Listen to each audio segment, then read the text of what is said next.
maupun kepada Bappenas yang diwakili oleh Bapak Jarod tadi pagi. Ibu-ibu sekalian, karena kita memang Bantung Bondowoso, maka pekerjaannya harus paralel. Karena kalau tidak paralel, kita nggak ngejar waktunya.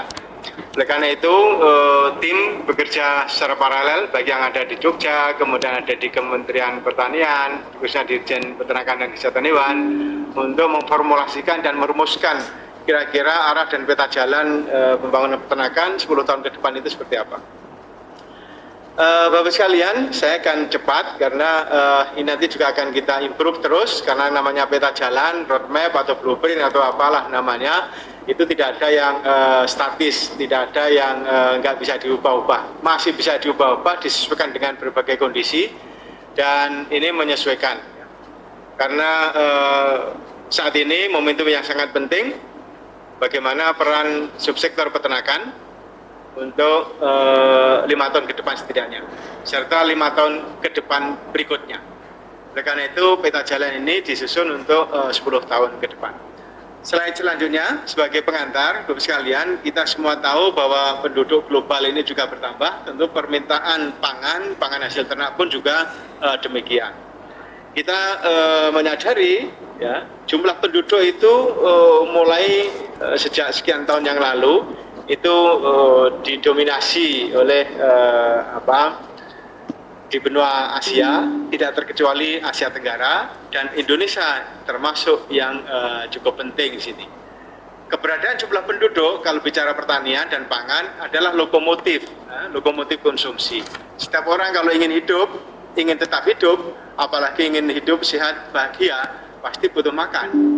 Makan yang bergizi itu sumbernya, diakui atau tidak, daging, telur, susu, itu dari peternakan.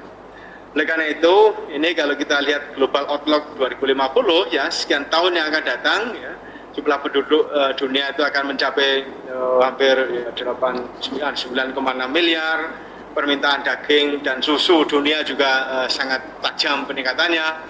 Saya kira ini saatnya, momentum untuk kita bagaimana meningkatkan ketersediaan produksi dalam negeri. Terus, nah ini kita paham dan kita tahu dengan pemerintahan baru ini yang memiliki cita-cita mendasar dan saya kira sangat vital, ini terkait dengan hajat hidup orang banyak, yaitu swasembada pangan. Kalau kita bicara pangan tidak hanya karbohidrat, ya, dari padi misalnya, tapi juga bisa dari sumber karbohidrat yang lain. Swasembada protein hewani pun menjadi sebuah tantangan, apalagi adanya program makan siang bergizi untuk 82,7 juta sasaran dari anak-anak balita, anak TK, SD, SMP, pondok pesantren, ibu-ibu hamil. Saya kira ini adalah peluang yang luar biasa yang harus kita turut serta berpartisipasi. Komitmen ini nampaknya tidak omon-omon, ya. Maksudnya tidak hanya dibicarakan, dibincangkan, diseminarkan, tetapi sudah direalisasikan oleh dukungan nyata. Apa dukungan nyatanya? Salah satunya adalah anggaran. Ya, anggaran yang didedikasikan untuk itu sudah dialokasikan. Oleh karena itu, saya kira komitmen penting ini, saya kira sejak beberapa tahun yang lalu, kita kalau diskusi di akademik, di ranah akademik, komitmen politik itu panglima untuk sebuah program, apalagi program nasional. Tanpa adanya komitmen politik, apalagi tidak ada sinergitas kebijakan yang mendukungnya, itu juga nggak ada maknanya. Kita berbuih-buih menyusun peta jalan roadmap, ya, tapi kalau tidak ada komitmen politik tidak diiringi dengan sinergitas kebijakan untuk implementasinya, itu juga akan menjadi suatu persoalan. Saat ini momentum itu datang. Ya. Oleh karena itu, stakeholder peternakan, saya kira perlu ikut serta bergotong royong, berpartisipasi, apa yang bisa kita sumbangkan untuk negara, apa yang kita sumbangkan untuk bangsa, apa yang bisa kita sumbangkan untuk generasi yang akan datang. Saya kira ini momentum yang betul-betul telah hadir di depan kita, dan kita tidak boleh hanya berpangku tangan, ikut hanya komentar-komentar di sana sini, tapi kita harus ikut serta berpartisipasi aktif mendukungnya. Terus, nah ibu sekalian, ini sasaran pembangunan peternakan ini untuk mengingatkan kita bahwa di Undang-Undang Peternakan dan Kesehatan Hewan pun juga sangat jelas. Setidaknya ada 4 ya. Jangan lupa yang pertama ini konservasi sumber daya genetik hewan ternak. Jangan sampai kita itu meninggalkan generasi yang akan datang tidak tahu kalau ini ayam atau sapi atau kerbau atau plasma nutfah lainnya. Sudah lupa, taunya seperti nasib dinosaurus. Jangan sampai nanti sapi, kerbau, kambing, domba, generasi anak-anak cucu kita itu nggak tahu sapi itu kayak apa tuh. Oh ini ternyata ini sapi ya. Apalagi orang-orang kota, anak-anak kota nanti karena nggak pernah melihat padi, ya ketika turun ke sawah melihat tuh, oh ini tuh yang namanya pohon nasi, ya. Pikirannya pohon nasi padahal itu padi. Nah, anak cucu kita jangan sampai. Makanya konservasi sumber daya genetik hewan ternak ini sebuah keniscayaan, sebuah keharusan yang harus dipikirkan oleh negara termasuk kita semua dan masyarakat para pelakunya. Kemudian yang kedua, hasil konservasi ini kalau kita budidayakan, kita programkan untuk dibudidayakan menghasilkan protein hewani. Tetapi protein hewani yang aman, sehat, utuh dan halal. Untuk apa? Untuk bahan pangan, untuk generasi yang akan datang. Oleh karena itu yang ketiga, ini juga membantu mendukung pertumbuhan ekonomi. Ya, karena penciptaan lapangan usaha, kemudian para peternak bisa beternak dan seterusnya. Dan yang terakhir tentu sasaran pembangunan peternakan itu meningkatkan kesejahteraan masyarakat. Dan tren saat ini akan kita tambahkan peningkatan kesejahteraan masyarakat itu tidak cukup hanya masyarakatnya saja yang sejahtera, ternaknya pun juga harus ikut sejahtera. Kenapa? Karena mereka berjasa. Ternak-ternak ini, hewan ternak ini berjasa kepada kita menyediakan daging, telur dan susu. Harus pula dipikirkan kesejahteraannya. Animal welfare. Jangan sampai kita memperkosa dalam tanda petik, ya, sementara kita mengambil manfaatnya. Itu adalah pekerjaan saya kira yang tren saat ini, akhir-akhir ini dan di masa-masa yang akan datang, tren untuk aspek kesejahteraan hewan ini menjadi perhatian dan isu global, terutama para penyayang hewan, penyayang binatang ini. Ya. Dan itu juga harus kita antisipasi. Itulah 4 sasaran pembangunan peternakan yang kita tidak boleh lupakan. Jadi apapun yang dilakukan, perencanaannya, nanti pelaksanaan. Terus, nah ini saya kira bisa kita lewati peran strategis sektor peternakan. Kita semuanya tahu ya, terakhir mulai dari sumber devisa negara, kontribusi terhadap produk domestik bruto dan seterusnya. Terus, nah isu-isu strategis tadi saya kira bisa kita lewati karena tadi Prof. Budi Prasetyo saya kira sudah banyak menyampaikan ya, mulai dari kalau di industri itu apa isu-isunya ya, terkait dengan kemandirian inputnya. Kalau kita bicara unggas misalnya, ya, meskipun kita cukup produksi daging ayam, telurnya cukup, tetapi di aspek hulunya, seperti bibitnya misalnya, terutama simbahnya ayam, lalu grain parent stock, ya, itu kita masih mengandalkan 100% saya kira ini impor. Kalau kita bicara pakan, yang 60-70% biaya produksi, itu juga masih sebagian, saya tidak bilang besar, sebagian lah kira-kira ya, nanti besar kecilnya bisa diukur, itu juga dari mancanegara. Kita bisa swasembada jagung, ya, akan tetapi importasi gandum yang untuk substitusi pakan pun juga naik. Ini artinya apa? Artinya memang kebutuhan permintaan untuk mendukung pakan ternak juga naik. Belum bicara sumber protein, ya, animal protein, ya. Animal feed protein itu juga kita masih banyak kekurangan. Bungkil kedelai, corn gluten meal, corn gluten feed dan seterusnya ya. Isu-isu inilah saya kira ya, mulai dari nanti produksinya kayak apa, ternaknya, lingkungannya, sosial masyarakatnya, kelembagaan. Saya ingin highlight tentang kelembagaan ini karena kelembagaan ini saya kira mudah diucapkan tapi prakteknya tidak gampang. Karena kalau kita bicara kelembagaan itu tidak hanya lembaganya, institusinya, tetapi bukan nama lembaganya, tetapi bagaimana rule of the game di internal lembaga itu. Ya, ada norma, ada kaidah, ada aturan main. Ya. Kalau misalnya kita suatu kelembagaan disebut misalnya koperasi, koperasi adalah sebuah kelembagaan. Lembaganya namanya koperasi, tapi yang namanya kelembagaan koperasi orang bekerja sama, bergotong royong. Bagaimana rule of the game itu dipatuhi, ya, kemudian ditaati. Siapa mengerjakan apa? Nah, saya kira ini juga persoalan yang saya kira perlu kita pertajam di diseriusi. Belum lagi kalau bicara terkait dengan koordinasi internal, koordinasi antar lembaga, kementerian, sinergitas, ini pun juga mudah diucapkan, tapi kadang-kala tidak mudah dilaksanakan. Yang namanya sinergi itu, bahasa sederhananya, kalau saya menganalogikan, sinergi itu tumpang tindih, tapi numpang dan nindihnya itu harus pas. Kalau numpang dan nindihnya nggak pas, itu nggak sinergi itu nanti, pasti bermasalah itu. Oleh karena itu, ini perlu kita pikirkan secara lebih serius, termasuk dalam aspek kelembagaan ini, bagaimana insentif investasi, regulasi dan perundangan yang mendukung, yang kondusif, ya, peningkatan peran profesional di sektor peternakan ini, SDM-nya, ya, organisasi-organisasi profesi dan sebagainya.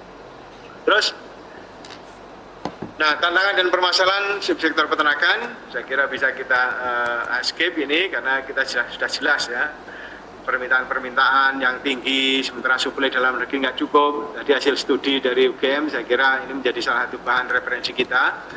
Nah, itu yang menjadi PR. Inilah yang harus kita sasar, ya, kita pikirkan strategi mengatasi tantangan sekaligus permasalahan yang ada di subsektor peternakan. Terus demikian juga kalau kita bicara situasi terkini untuk produksi sapi perah dan pedaging di Indonesia, kepemilikannya terbatas, teknologi belum 100% atau sepenuhnya diadopsi, tingkat performance produksi juga demikian, belum menggembirakan, apalagi ini mau bersaing di pasar. Ya, persaingan inilah yang menyebabkan kita itu di mana-mana juga kalah bersaing, karena ya ini faktor-faktor yang terkait. Kepemilikan terbatas, otomatis tidak mampu bersaing. Adopsi teknologi tidak bisa dilakukan. Akhirnya performa produksi ini pun juga tidak maksimal. Ya. Terus, nah berdasarkan sensus, ya, sapi kerbau dan unit usaha, ini dari waktu ke waktu ternyata juga menantang karena ada kecenderungan untuk turun. Ya. Jumlahnya populasi ini turun. Itu pula yang menyebabkan dan menjelaskan importasi daging sapi dan kerbau itu meningkat dari waktu ke waktu sejak 2017-2018 yang lampau.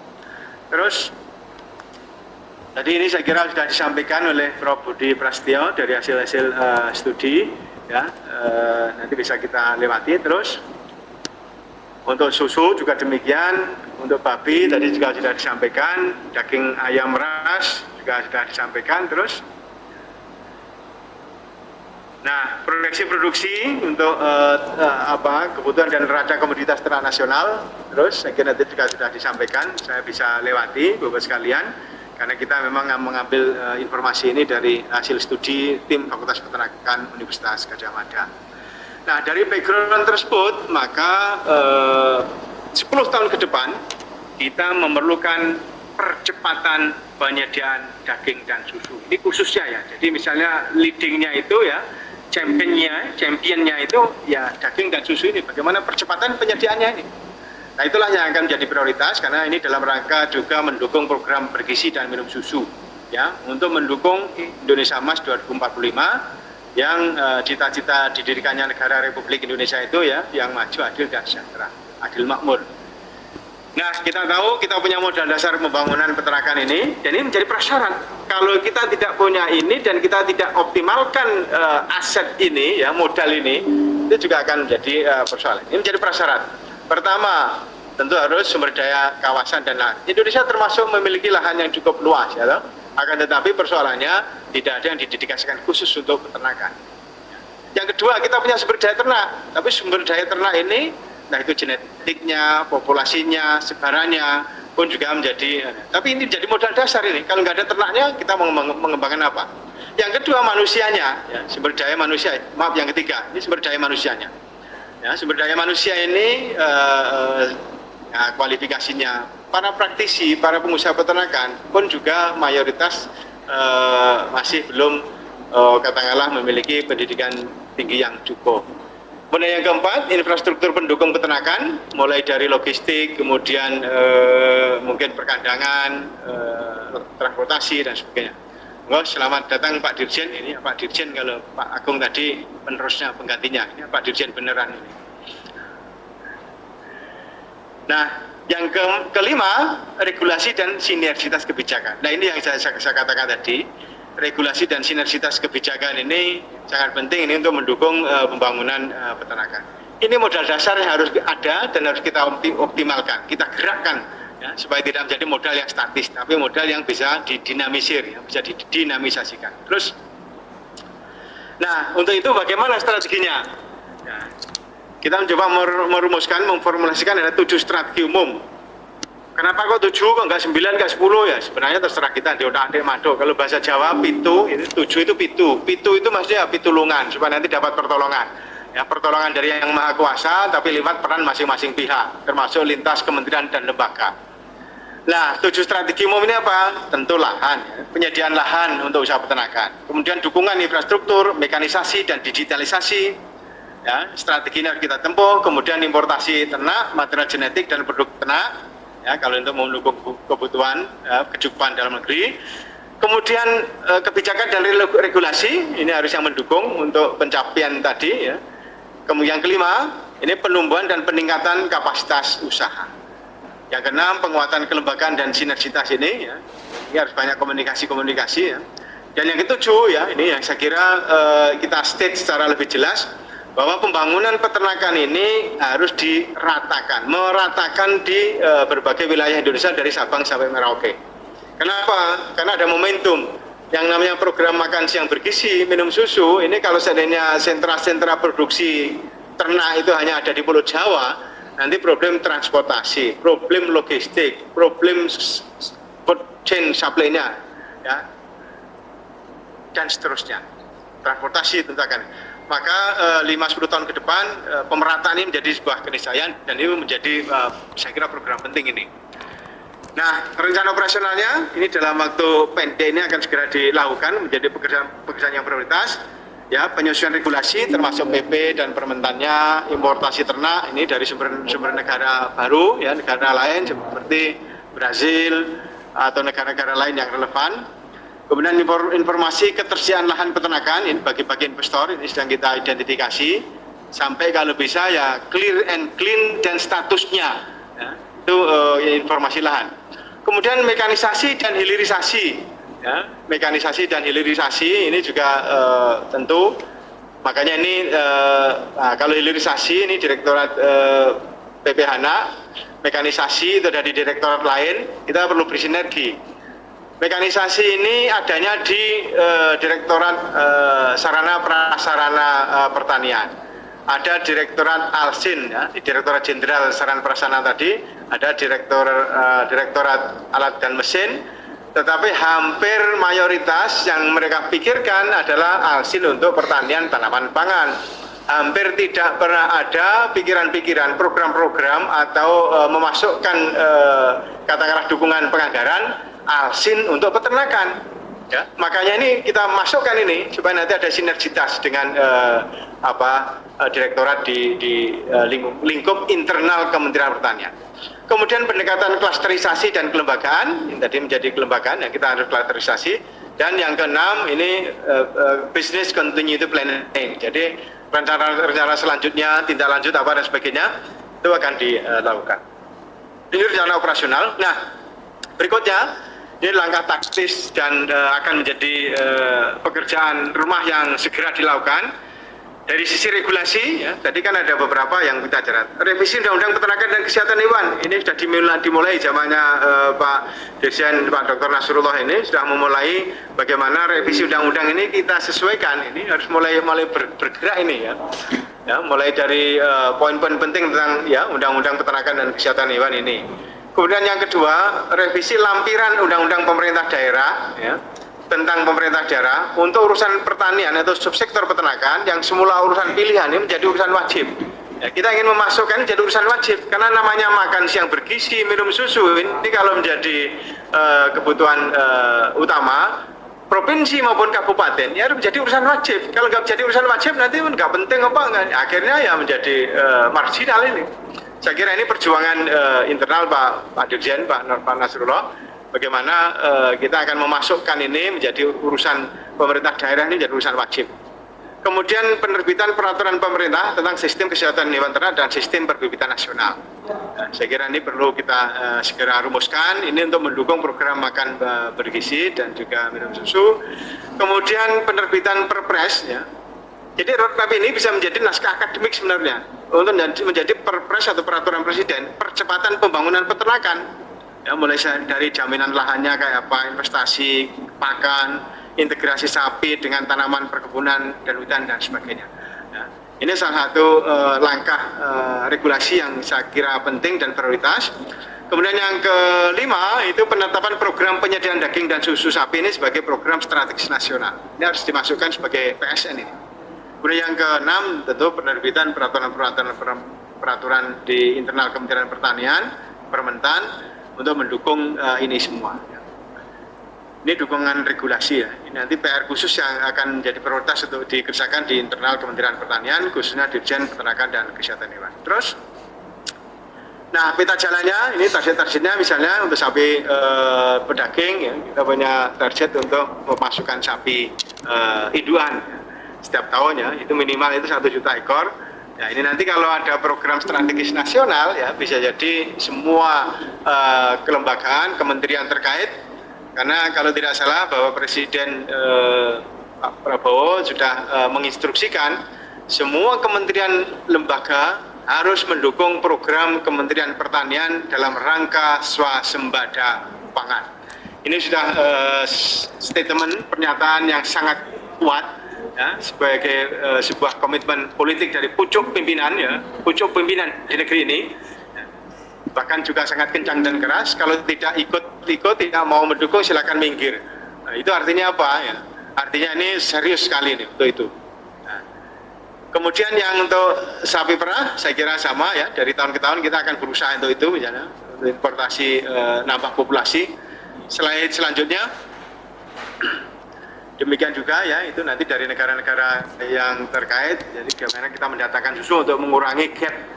Kemarin kalau tidak salah ada berita di media bahwa minum susu tidak harus mengandalkan, tidak harus masuk di dalam makan siang bergizi. Nah, saya kira menjadi bahan untuk perenungan bersama. Memang kalau kita mengandalkan posisi yang ada saat ini, pada kenyataannya memang kita ini susu dalam negeri kan sekitar 18 dan 20% ya Pak Nasrullah. Nah ini juga ini. Tapi kalau tidak dimasukkan di dalam paket makan bergizi, itu juga tidak merangsang orang melakukan investasi. Peternak-peternak tidak bersemangat lagi. Koperasi-koperasi peternakan sapi perah tidak bersemangat lagi. Ini adalah sudah ada semangat program yang sudah dideklarasikan ini. Cuma nanti caranya ya mungkin cara dan strateginya ini kita perlu kemas sedemikian supaya nanti kalau ini mengandalkan impor akhirnya membahagiakan dan mensejahterakan peternak di luar negeri. Terus dan pertanian ya saya kira ini prioritas juga untuk mengidentifikasi lahan supaya kita punya informasi lahan ada di mana, statusnya dan seterusnya. Terus nah ini ada beberapa contoh yang sudah diinventarisir ya, tapi ini pasti masih memerlukan lagi kejelasan status ya, dikuasai oleh siapa dan tanda petik. Karena nggak ada yang namanya lahan kosong, lahan tidur itu. Bisa jadi ada lahan tidur tapi penguasanya ada, tapi dibiarkan kosong. Itu ada juga. Saya menemui beberapa ini. Ya, ada lahan-lahan tertentu di wilayah tertentu itu ternyata penguasanya nggak tahu mungkin karena satu dan lain hal. Akhirnya lahan itu nganggur, ya, nggak difungsikan. Nah, lahan-lahan tidur inilah yang mungkin perlu kita inventarisir. Ya. Padahal ada di dekat sini sebenarnya. Ada juga ada lahan 200 hektar, ada yang 1000 hektar. HGU yang terlantar ini sebenarnya banyak gini. Inilah saya kira dalam waktu pendek nanti kita akan ada semacam workshop atau APD untuk memastikan lagi potensi-potensi lahan yang bisa digerakkan, yang bisa difungsikan untuk pengembangan peternakan. Terus, nah kemudian lean and match, ya, saya kira ini antara calon-calon investor difasilitasi. Ya. Tadi Pak Dr. Nasrullah menemui tamu dari European Union ya. Pak Dirjen ya, yang mudah-mudahan ada tindak lanjutnya untuk membuka peluang investasi dari Eropa, ya.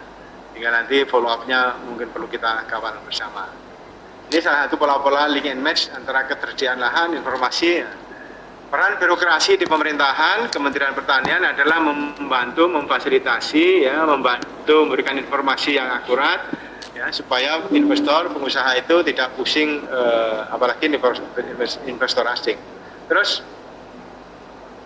nah kalau mekanisasi dan hilirisasi, ya, ini antara lain ya, ada beberapa ya, termasuk menggunakan alat-alat perolahan untuk pasca panen, pengolahan. Nah ini mungkin masing-masing harus didukung dengan anggaran ini, Bu Dir BPH. Dan ini kita menerjemahkan ini, dukungan penganggarannya kayak apa. Dan memang untuk penganggaran itu namanya juga berjuang. Kalau nggak berjuang ya nanti nggak ada yang mengasih. Berjuang aja belum tentu berhasil, apalagi nggak berjuang. Ya, ini perjuangannya juga memerlukan strategi untuk meyakinkan. Ya, ada beberapa ini mulai dari pasar, termasuk salah satu. Saya kira follow up tadi pagi itu Pak Nasrullah, kita bisa menindaklanjuti dengan peluang-peluang ekspor ke Eropa. Ya, kita itu punya, termasuk ke Timur Tengah sudah sebagian masuk ya. Ke Eropa itu standarnya tinggi. Kalau kita set standar produk kita itu tinggi, kalau nanti berhasil ekspor ke Eropa misalnya, itu nanti akan bisa ekspor ke seluruh dunia. Salah satu contoh pengalaman bagaimana Thailand, ya Thailand itu bisa ekspor ke negara-negara yang tinggi permintaan atau standar pangannya. Thailand bisa masuk. Kenapa? Karena memang ada upaya-upaya pendampingan, kemudian ya kita bisa mengundang dari sekretariat Uni Eropa yang di Jakarta. Nanti kira-kira mungkin termasuk dalam waktu pendek action plan ini Bu Dir PPH kita bikin acara bagaimana pendampingan untuk ekspor ke Eropa. Jadi baru bincang-bincang setelah itu nanti pelaku-pelaku usaha, aktor-aktor mana yang sudah siap, terutama ini olahan pangan ya.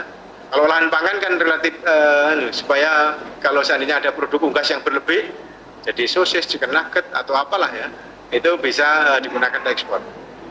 Salah satu harga ayam fluktuasi ini kan cadangan karkas kan cukup tinggi ini, ya, masuk di freezer itu.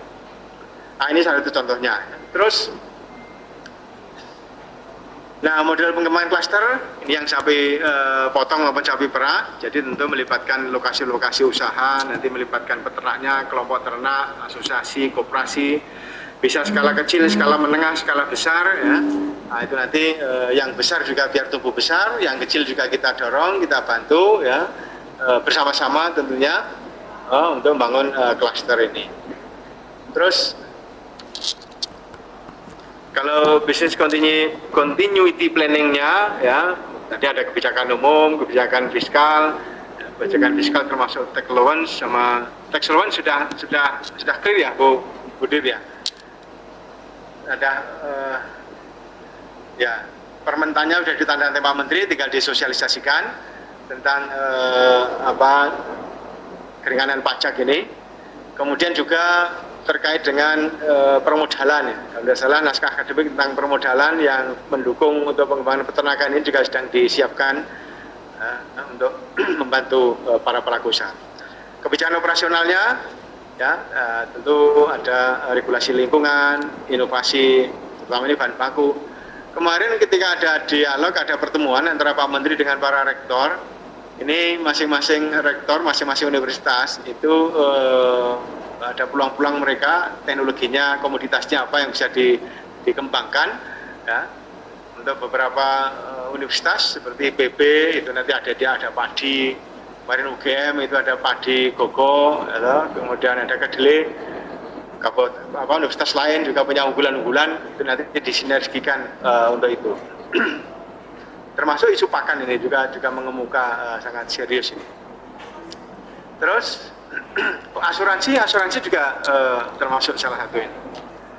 Kebijakan operasional untuk mendukung pelaku usaha. Terus di samping itu ada vaksin, obat-obatan dan sebagainya. Nah, kemudian ini masing-masing direktorat di internal Kementerian Pertanian, ya, khususnya ini Direktorat Jenderal Peternakan dan Kesehatan Hewan, misalnya Direktorat Perbibitan dan Produksi Ternak, action plan ke depan itu apa-apa yang harus dilakukan.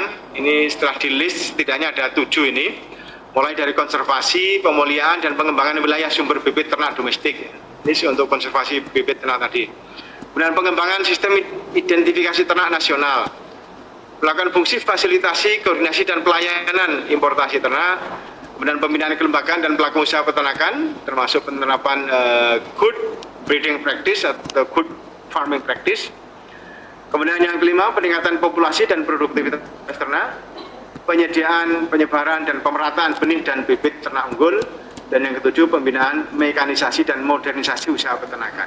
Nanti akan diterjemahkan dalam action plan, termasuk penyusunan RPJMN ya, supaya nanti ada dukungan-dukungan tentu dari lintas kementerian di samping dukungan internal. Terus kalau dari sisi Direktorat Pakan, ini antara lain informasi lahan untuk pakan dan usaha peternakan, peningkatan jenis, jumlah, mutu, dan keamanan pakan, baik hijauan maupun pakan konsentrat, pembinaan pelaku usaha pakan, ya.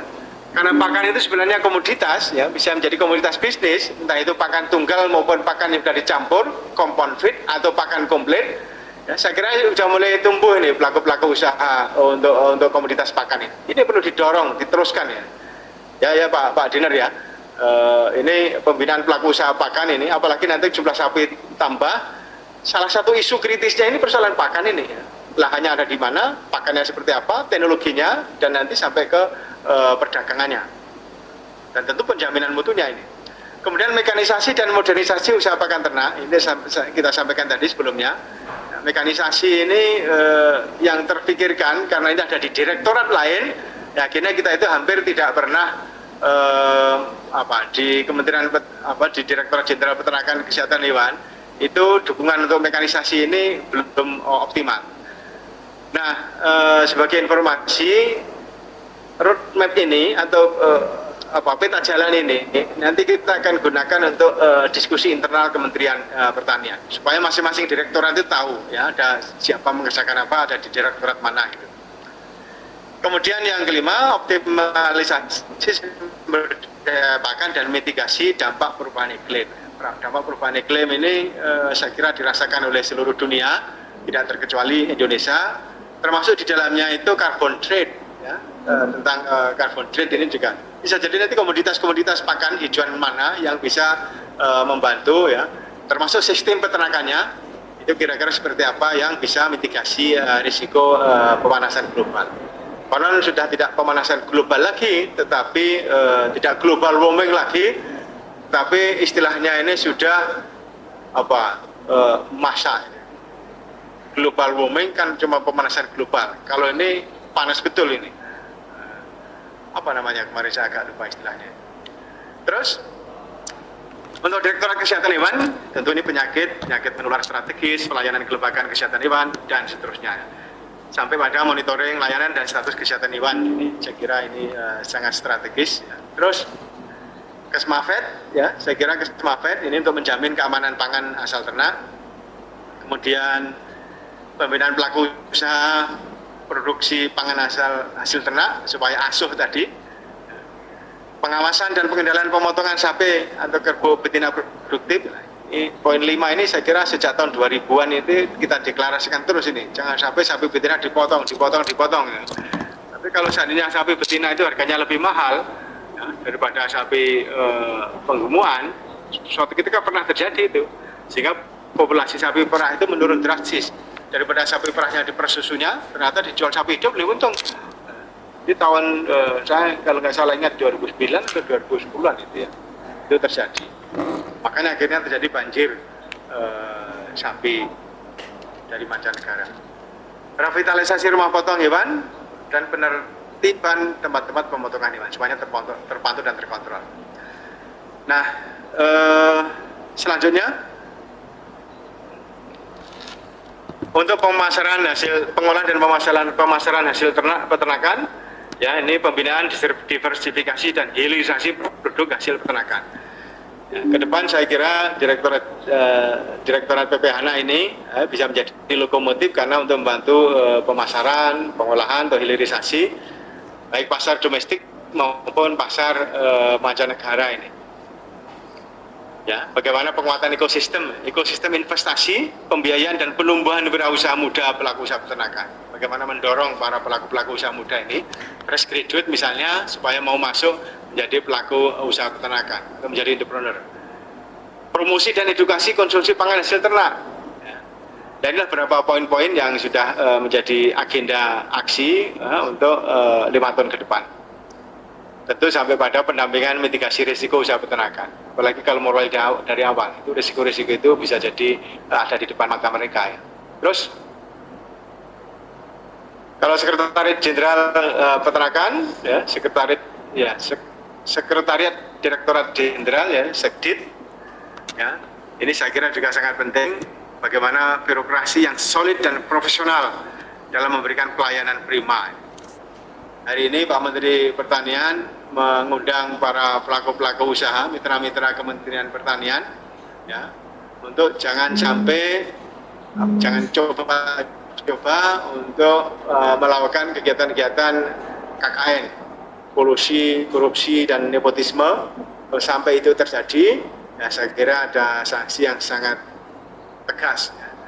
Oleh karena itu, saya kira di internal PKH nanti Sesdit ini perlu melakukan pembinaan-pembinaan ya. Karena pesan Presiden Prabowo jelas sekali bahwa APBN harus dikelola secara efektif dan efisien. Sehingga efisiensi ini menjadi kata kunci. Jangan sampai anggaran yang tidak melimpah ruah ini ya, ternyata tidak tepat sasaran misalnya. Nah, ini perlu dukungan birokrasi yang solid dan profesional, termasuk pelayanan prima yang dilakukan. Dan seterusnya ini ya, mulai dari pengawalan penerbitan regulasi, monitoring, membangun efektivitas kerjasama antar lembaga dan KL, perluasan dan penguatan efektivitas kerjasama, baik yang bilateral, regional, internasional, serta organisasi multilateral. Ini ada di Sesdit ya, untuk pengembangan dan penguatan kerjasama lintas KL maupun baik di dalam maupun di luar negeri. Terus, nah itu semua memerlukan monitoring dan evaluasi. Untuk bisa melakukan monitoring dan evaluasi ini, saya kira perlu dibentuk tim ya. Ada timnya, kemudian modelnya harus digitalisasi, harus ada indikator performanya itu seperti apa. Setiap tahun ya, setiap 6 bulan ada audit ya. Setelah diaudit, ya, audit itu tidak hanya finansial saja loh ya. Audit itu termasuk audit operasional dan setiap capaian dari program yang telah dicanangkan. Setelah ada audit, hasil-hasilnya seperti apa, tentu perlu didiseminasikan. Gagal, sukses, kurang sukses, ya harus didiseminasikan. Supaya apa? Supaya ada lesson learn, supaya ada pembelajaran, ada pengalaman, supaya tidak terulang lagi. Saya kira ini menjadi sangat penting, diseminasi hasil ini. Kelihatannya sudah habis waktunya. Oh, saya pikir ini tanda-tanda. Ini kalau mati waktunya sudah hampir habis ya. Mohon maaf, dosen ini kalau sudah terlanjur ngomong lupa berhenti. Sampai mana tadi ya? Diseminasi ya. Nah, diseminasi ini saya kira penting itu ya, untuk monitoring dan evaluasi hasil-hasil pembangunan peternakan. Oleh karena itu meeting-meeting, pertemuan-pertemuan ya, hasil-hasil dari audit, hasil-hasil dari evaluasi itu perlu disampaikan. Kita dianggap ini katanya ada program ini kok nggak tahu hasilnya kayak apa. Karena bisa jadi diseminasikan tetapi tidak meluas. Akhirnya orang menganggap karena tidak tahu dianggap nggak ada. Kalau dianggap nggak ada, dianggap tidak mengerjakan apa-apa. Itu kan persoalan. Maka penguatan media ya untuk komunikasi publik ini juga menjadi penting untuk kita lakukan. Terus, nah ada beberapa indikator. Tadi kan ada indikator capaian program. Misalnya program dikatakan berhasil, setengah berhasil atau setengah gagal ya. Apa misalnya tersedianya informasi lahan dan potensi pemanfaatan oleh pelaku usaha, populasi yang meningkat, produksi yang meningkat, baik daging, susu, ya, tersedianya infrastruktur pendukung, adanya mekanisasi, modernisasi untuk industrialisasi peternakan. Ini semua parameter-parameter ini pasti masih perlu dijabarkan lagi yang lebih detail, yang terukur, ya, yang bisa diukur kapan tercapainya, milestone-nya itu seperti apa. Misalnya yang poin 5 ini misalnya, meningkatnya realisasi ekspor produk peternakan, terutama ini produk perunggasan. Kita ingin punya target ekspor. Ekspornya di negara mana, berapa jumlahnya, siapa pelaku usahanya, berapa nambah devisa yang didapatkan misalnya. Jadi targeted, terukur ini. Ya. Kemudian PDB, subsektor peternakan tumbuh ini karena salah satu indikator target dari 5 tahun ini, dan program pemerintahan 5 tahun ke depan ini, ya 5,68% ini per tahun. Makanya tim di Ditjen Peternakan dan Kesehatan Hewan